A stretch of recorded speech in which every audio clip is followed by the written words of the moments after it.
So look, if you want to grow your wealth, your income, and increase the amount of time off, then these are the shortcuts that can help. Welcome to the Wealth Creation Podcast. Welcome, hope you're well. My name's Daniel Latto. So welcome to Property Cashflow Show. Today is a Wednesday, so it's Property Cashflow. We are live on the first live event of the year. So if you're joining me, then welcome. If you're listening to a podcast, and I don't know when you're listening to this, but welcome anyway. But I hope you're well, hope you had a nice time off, and I hope you're ready to go with property once more. Today's session, we're going to talk about rent to rent, like you do. So let's talk about rent to rent, and let's talk about why I don't really like rent to rent. So I don't like rent to rent because a couple of reasons. Number one, the types of people that you get doing it, they may have been on a training course for one weekend, and then like I, as a provider of property, I get an email. I upload my stuff to Open Rent. So I get an email through, and I get from an email, they're like, I can rent your property out and guaranteed rent and 7-year contracts. And that's fine. We've done it ourselves. But then it's like, well, what about the lease? Well, what about the lease? Well, I don't think the lease allows it. Oh, don't worry about that. We'll sort that out. What do you mean you sort it out? It's a lease forbidding short-term contract lets. Well, how are you going to sort that out exactly? And that's the bit that I don't like about this business. That's a big bit I don't like about this business. The second bit that I don't like about this business is that it's short-termism. It's fine if you're using it as a stepping stone, but that's literally all it is. It is a stepping stone onto bigger things. And so what I mean by that is the rules are going to change on short-term lets anyway. We've already seen it happen in London where you can only rent for 90 days. And a lot of people who do rent to rent, they then go to serviced accommodation. That's not the only way of doing it, of course. You can, rent a 4-bed house and you can convert to HMO. But then my worry is, what if it's in an Article 4 area and you're not allowed HMOs? Oh, well, don't worry about that. We'll sort all that out. What do you mean you're going to sort that out? And then the poor landlord gets a letter saying you've breached Article 4, you've got a HMO. The landlord's going, no, I haven't. I rented it to Bob Smith, and Bob Smith said he's not going to do that.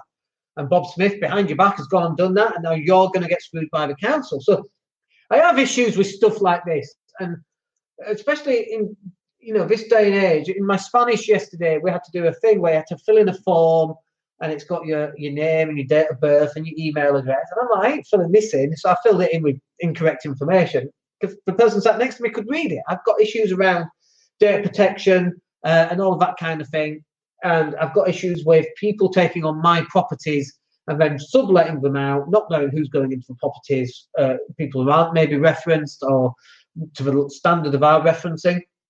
And it just worries me. The whole thing kind of worries me. Now, there's a couple of caveats on this. If you're looking for a place to get started, then rent to rent certainly has that potential, that's for sure, because you don't need a huge amount of money. If you're taking on somebody else's pad, however, and it needs work doing to it, you should really go and get the work done to it. I mean, you can get the rents up and it can work. But as long as you realise this is short-termism, the thing is that you're still not going to own this. You're just going to control this. And I get Robert Kiyosaki said it's not about owning, it's about controlling. I get that. However, it's too short-termism for me. 5 to 7 years is a little bit longer, and that's not too bad.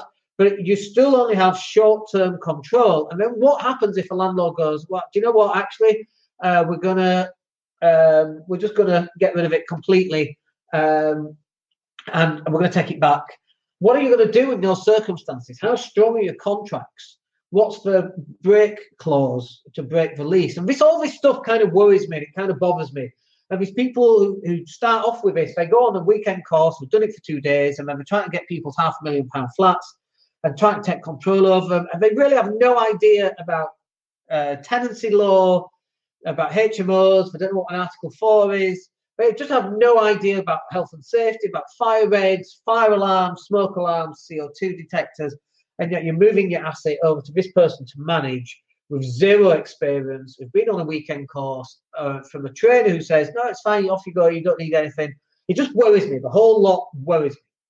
So that's why I'm not keen on rent to rent. Let's talk about the positives, however, on rent to rent. It is short term, so it's a good way to get your toe in the market. Not a huge amount of money up front is needed, but if you've got some, that helps.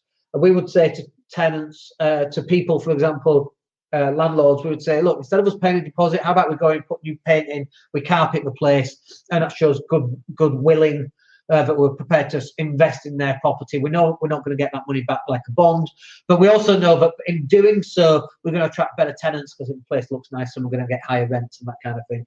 But that's a good way of doing it. We also know that it is short term, so if you're going to get 7 years, and let's say it's a HMO or just a normal house, let's just say you're making 250 quid a month.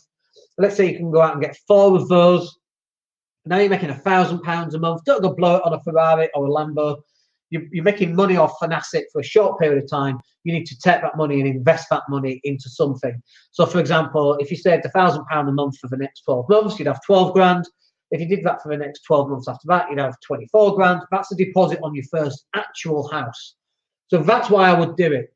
And if using those numbers, if you think about it, if you can get 8 rent-to-rent units for the next 12 months, you can buy 1 house every single year.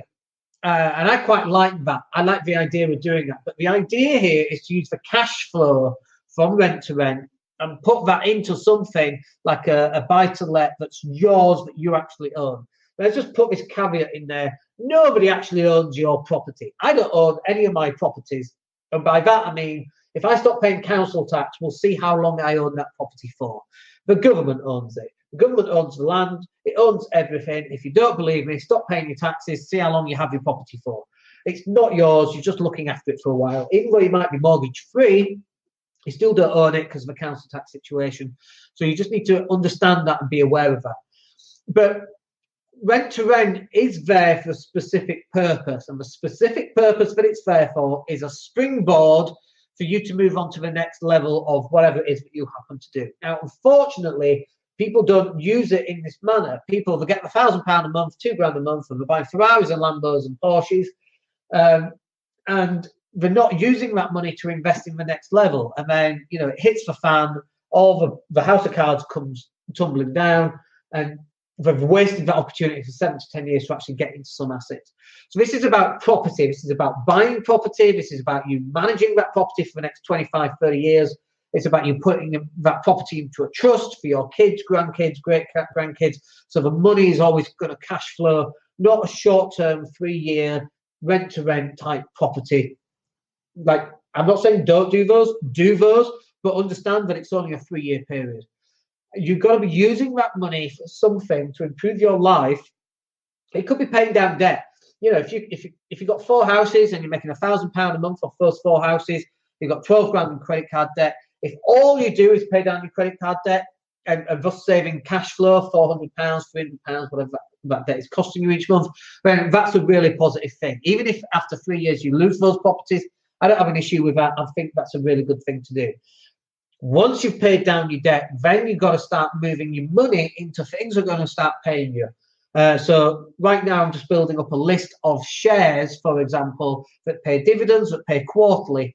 And if you spread them throughout the year, you get paid every single month from dividend shares. So, for example, that's a really cool thing to do.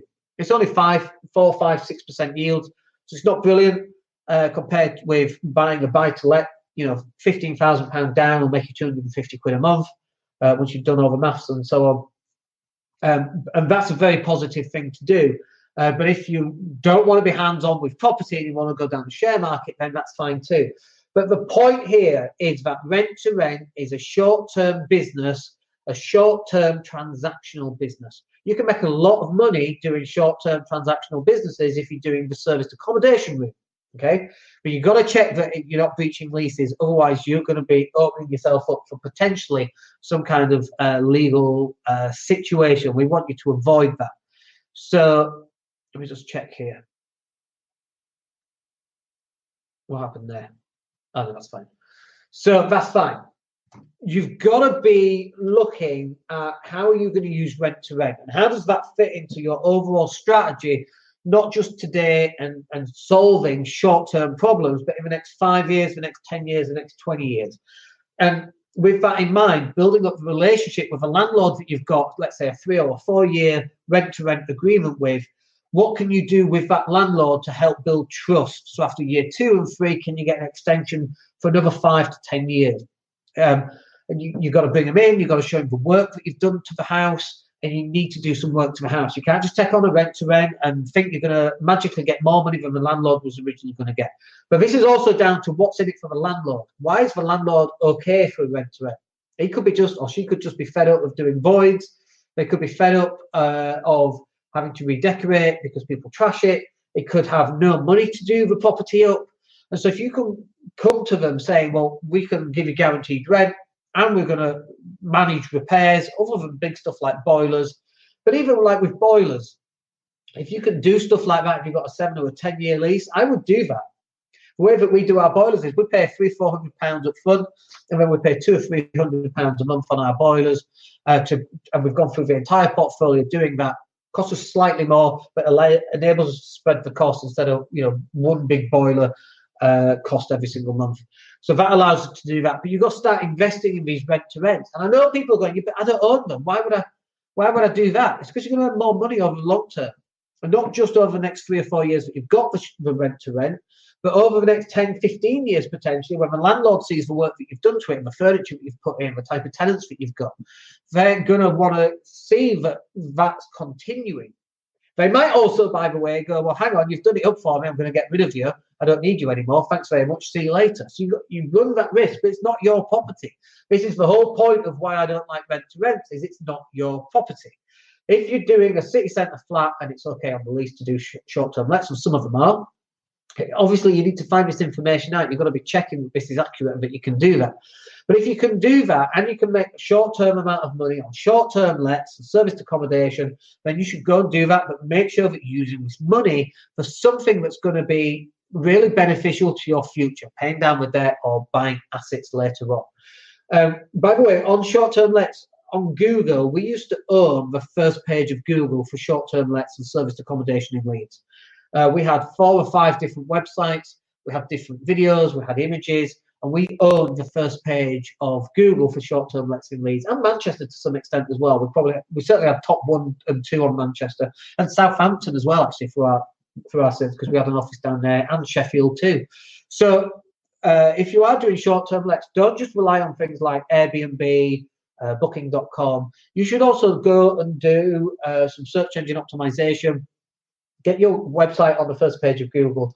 That would work well. Go put short-term lets location as the headline on Gumtree adverts, for example.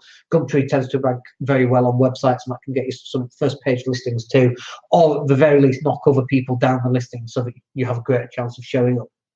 So all that stuff is relevant, but my take on short-term lets,